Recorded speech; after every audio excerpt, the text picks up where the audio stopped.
Good morning from Washington. I'm Candy Crowley. Remember Lois Lerner? She's the IRS director whose unit is accused of unfairly targeting conservative groups. Today, the man representing Lerner in his first ever television interview on the scandal brings us her side of the story. But first, we want to talk to the dogged chairman of the House Oversight Committee, Issa. Thank you for being here. I know it was a long flight from the West Coast, but well, I guess I'm a dogged flyer, too. Yeah, that's right, exactly. Let's first go to the emails.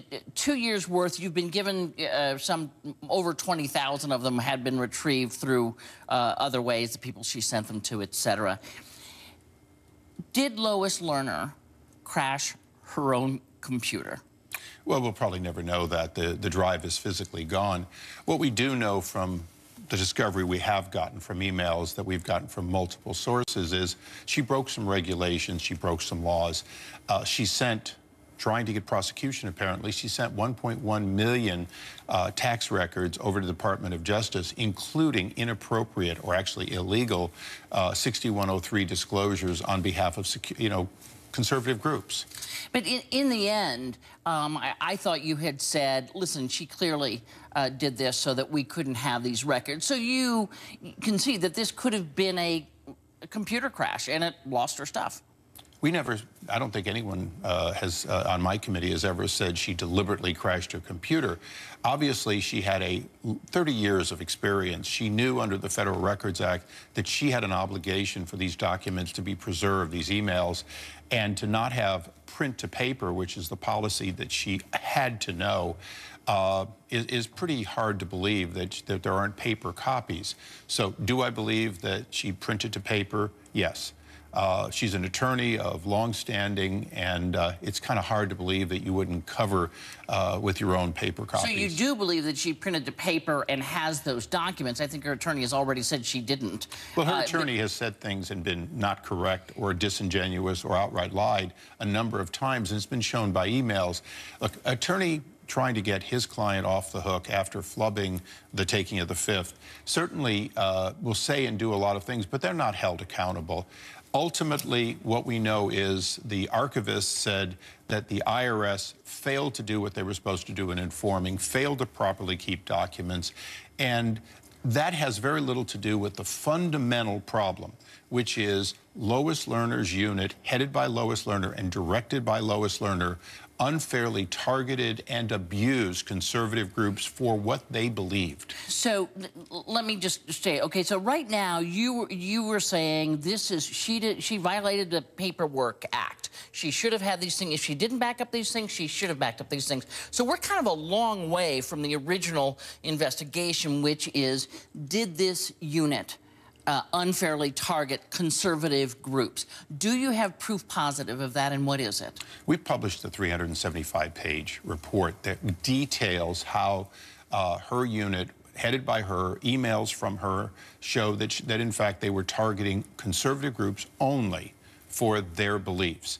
Now, there were other groups that were caught up by name, but of course, ACORN had already been a criminal organization that was trying to reconstitute. So did we publish a report? Are we continuing to go after the truth, which is who all else besides Lois Lerner was involved in leading the charge to unfairly treat groups? And of course, just the other day, we got into the Grassley situation where a rather obscure invitation arrives, and instead of forwarding it on to the senator, what does she do? She tries to turn it into a possible criminal prosecution based on an invitation from a group. Well, I want folks, since you brought this up, this is Senator Grassley, who had for some time was ranking Republican or chair of the committee on the Senate side that oversees the IRS. The two knew each other. They both got invited apparently to the same thing, but their invitations got switched, and she saw that this unnamed group was offering to also pay for his wife.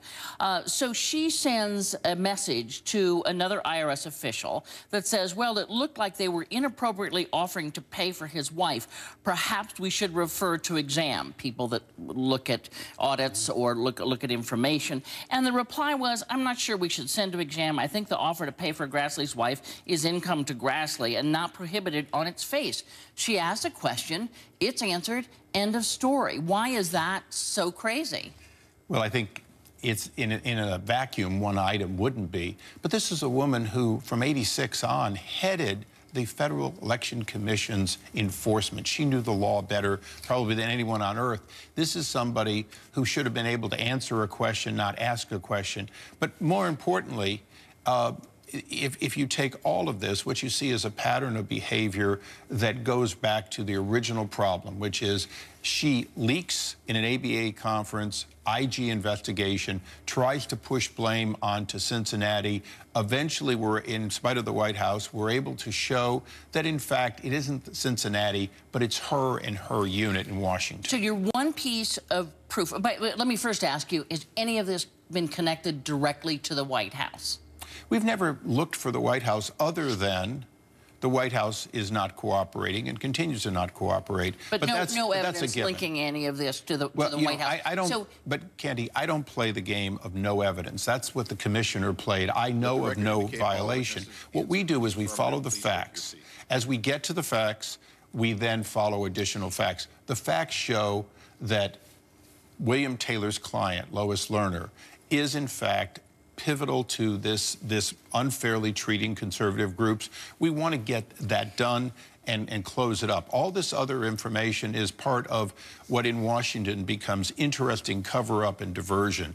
The fact is the IRS, we should all be scared, Candy, that the IRS can do this kind of unfair targeting to anybody. So, can you give me just the one fact that you go, here it is, here's our smoking gun. This proves Lerner targeted only conservative groups, singled them out, asked them inappropriate questions. Is there a single piece of evidence that you can show me right now? We sent your people almost 400 pages of a report. Yeah. And that details item by item, email by email, statements that she made versus other people. The nature of the beast, just like a criminal prosecution, is that you build a case. The fact is, our investigators have done all they can do so far. It was only a couple of days ago that we learned that, in fact, 1.1 million documents were unlawfully disclosed to the Department of Justice, and begs the question of the purpose. Why send all that documents? Some of it was publicly available. The rest of it was never to be sent. It's not that there aren't questions. My question, because there are, and there's suspicious timing, and there's all kinds of things you could point to. But is there a fact that you can point to that says, right here in this email, she says, go after these groups. I want you to particularly go after conservative groups, harass them, whatever. Is there a direct piece of information you can point to? It's a case file that's built, including her wanting to, musing about working for the president's 501c4, Organized for America. The reality is the Ways and Means Committee has prepared criminal charges and referred them. We have built a fairly extensive if you will, dossier of wrongdoing that individually and cumulatively adds up to wrongdoing. Ultimately, what we're trying to do, remember, is get the IRS to have safeguards so this doesn't happen again. And now what we know is get the IRS and the rest of the government to keep records at least as long as they would have you keep them when they ask you questions. Would you, a year ago when we talked, you said we're going to release the testimony, more than 40 witnesses on this specific issue of whether there was a conspiracy to go after these conservative groups. We haven't seen them yet. Will you release those interviews? That was an interesting back and forth you and I had, where you objected to us releasing part. That nearly 400-page report, it cites specific examples. The investigation's ongoing. No investigator releases all of their stuff, if you will, all their questioning. And I'll just give you an example. One witness under oath told us that he was told to read another person's transcript, which had been released, in preparation for our interview. That should scare you when people are being coached using other interviews. So, do we want to keep this until we're done? Of course. Now, Mr. Cummings has the ability to release anything he wants from there. It's not a question of secret, it's a question of process. If you'll find a defense prosecutor, a U.S. attorney, who will tell you he'll just release all the transcripts while he's still getting ready to go to trial, then I'll do it too. And you're getting ready to go to trial, as you say it. No, actually, what we're doing is we're continuing to refer to the Attorney General. The Attorney General so far has shown no interest in real prosecution. As a matter of fact, as you know, he still has a person who is a very generous donor to President Obama and doesn't see a conflict, as nothing comes out of this case, even though we see a lot coming out of this case. I got to run. Thank you so much for coming by. We appreciate it, Mr. Chairman.